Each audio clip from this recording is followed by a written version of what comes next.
E começa nesta quinta-feira o colóquio A Produção do Conhecimento em Educação Profissional. Esta é uma das atividades inerentes ao projeto Construindo o Mestrado Acadêmico em Educação Profissional do IFRN, que visa elaborar a proposta de criação do programa de pós-graduação em Educação Profissional do Instituto. A repórter Marília Estevão traz mais informações. Pois é, Gabi, esse colóquio faz parte do processo de construção do projeto de mestrado em educação profissional que vai ser oferecido aqui pelo Instituto, provavelmente lá pelo ano que vem. E a gente conversa agora com o coordenador do colóquio, que é o professor Dante Henrique Moura. Olá, professor, tudo bom? Bom dia, Marília, tudo bem? A produção do conhecimento em educação profissional. Como é que nós estamos hoje em termos acadêmicos, teóricos, no pensar sobre educação profissional hoje no Brasil e aqui dentro do âmbito dos institutos federais? Bem, esse é um grande desafio para nós, né? A questão da construção do mestrado acadêmico em educação profissional. São poucas instituições no país que oferecem cursos de pós-graduação estrito sensu no campo da educação profissional e é uma exigência da sociedade, né? Produzir conhecimento nesse campo que se torna estrategicamente tão importante atualmente no quadro educacional brasileiro. Então a instituição, tendo clareza dessa necessidade, né, se propõe a oferecer um curso de mestrado em educação profissional. Para isso a gente tem que elaborar o projeto, submeter a CAPES até meados do próximo ano e aguardar o resultado. Nesse sentido, a ideia do colóquio, como parte desse processo, é não construir essa proposta de mestrado apenas a partir do conhecimento interno da instituição, mas dialogar com a comunidade acadêmica. Então esse colóquio é uma oportunidade de dialogar com a comunidade acadêmica. E com outras instituições que oferecem ensino profissional também. Exatamente. Então vão participar do evento a maioria dos institutos federais, a própria instituição, e os colegas que vêm para nos ajudar nessa reflexão são nomes de referência a nível nacional na reflexão sobre o campo da educação profissional. A professora Maria Ciavata, da Universidade Federal Fluminense, a professora Marise Ramos, da UERJ e da Fiocruz, a professora Margarida Machado, que é da Universidade Federal de Goiás, do campo da educação de jovens e adultos, a professora Maria Rita, que é do Cefet de Minas Gerais, a professora Marisa Brandão, que é do Cefet do Rio de Janeiro, o professor Domingos Lima Leite Filho, que é da Universidade Tecnológica Federal do Paraná, e um colega nosso aqui da UFRN, o professor Antônio Lisboa. Então, todos são pessoas... São nomes de referência. São referência em cada um dos seus respectivos campos de atuação. Agora, professor, a educação profissional, principalmente quando a gente pensa aqui nos institutos federais, ela lida com adolescentes, com jovens que poderiam estar fazendo o ensino médio normal, propedêutico, né? E estão fazendo o ensino médio junto com a educação profissional. Alguns só educação profissional, no caso dos subsequentes, outros cursos de formação de trabalhadores. Qual é a diferença de você lidar com um jovem que faz o ensino médio normal e com um jovem que faz ensino médio profissional em termos de forma de passar o conteúdo que necessite, que suscite essa urgência em ter um mestrado específico para educação profissional?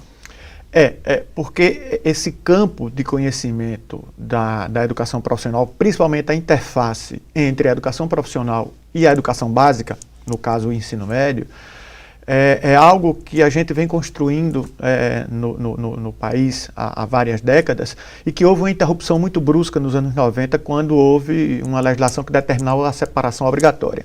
Depois, nos anos 2000, essa legislação foi revogada e volta a possibilidade de você articular o ensino médio com a educação profissional, que a gente considera extremamente relevante, porque a maioria da população brasileira vive a sua fase de sujeito adulto, portanto de sujeito trabalhador, com nível de escolarização que não vai acima da educação básica. 80% da população brasileira vive a sua fase adulta sem ter um curso de nível superior. Portanto, o ensino médio, enquanto última etapa da educação básica, é fundamental que dialogue com o mundo do trabalho. Porque a maior parte, até nas escolas públicas, o ensino médio é como se ele não levasse em conta que o jovem vai sair dali e vai precisar trabalhar. Exatamente. Então, assim, ele faz o ensino médio, deve ser até difícil para ele, principalmente aquele que precisa trabalhar, convencer os pais, ou ele mesmo, de que é fundamental ele fazer o ensino médio, porque não forma para nada, né? Claro. Então, o ensino médio integrado à educação profissional, que esse é o nosso principal foco de estudo, ele tem exatamente essa perspectiva.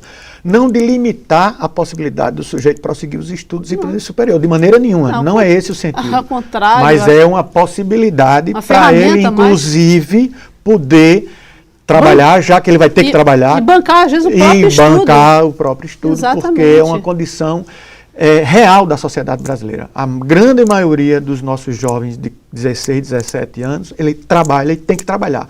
E se ele trabalha a partir de um conhecimento mais aprofundado do mundo do trabalho... Você entra pela porta da frente, né? Pois é, ele vai trabalhar em atividades complexas desse mundo do trabalho. Se não, ele vai para trabalhar em atividades periféricas. Não, e ele entrando pela porta da frente do mercado de trabalho como um trabalhador qualificado, se ele quiser prosseguir, ele mesmo vai sentir essa necessidade, a própria empresa onde ele vai trabalhar provavelmente vai querer investir, dependendo de onde ele trabalha, e ele continua os estudos, né?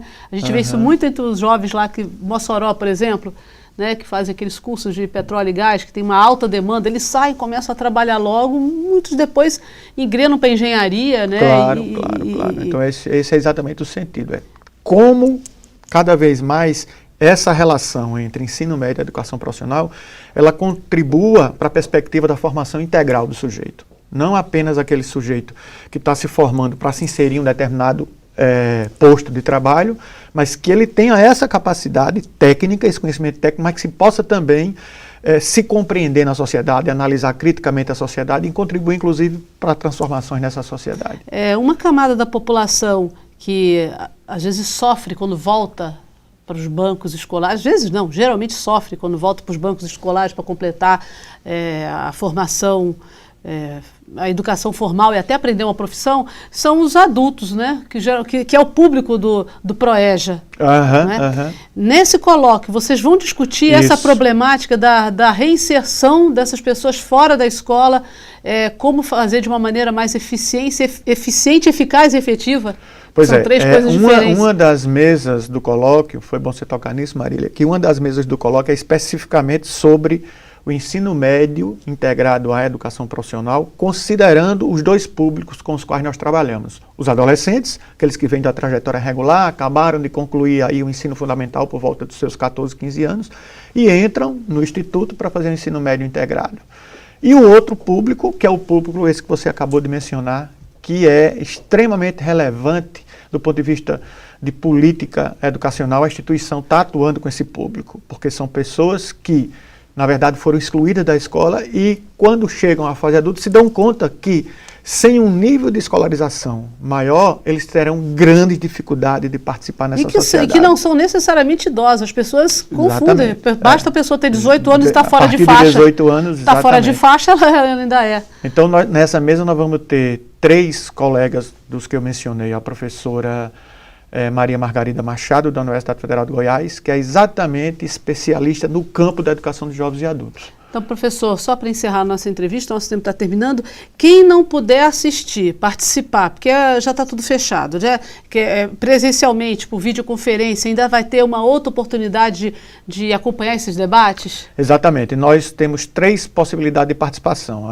A participação presencial, no campus avançado da Cidade Alta do nosso instituto, por videoconferência em cada um dos campos, em todos os campos as salas de videoconferência estarão ativadas e as pessoas que se inscreveram vão participar, e qualquer cidadão, qualquer pessoa de qualquer lugar, desde que tenha acesso à internet, entra na página do instituto, vai ter um link para assistir por webconferência, então pode ser assistido de qualquer parte do mundo também o evento.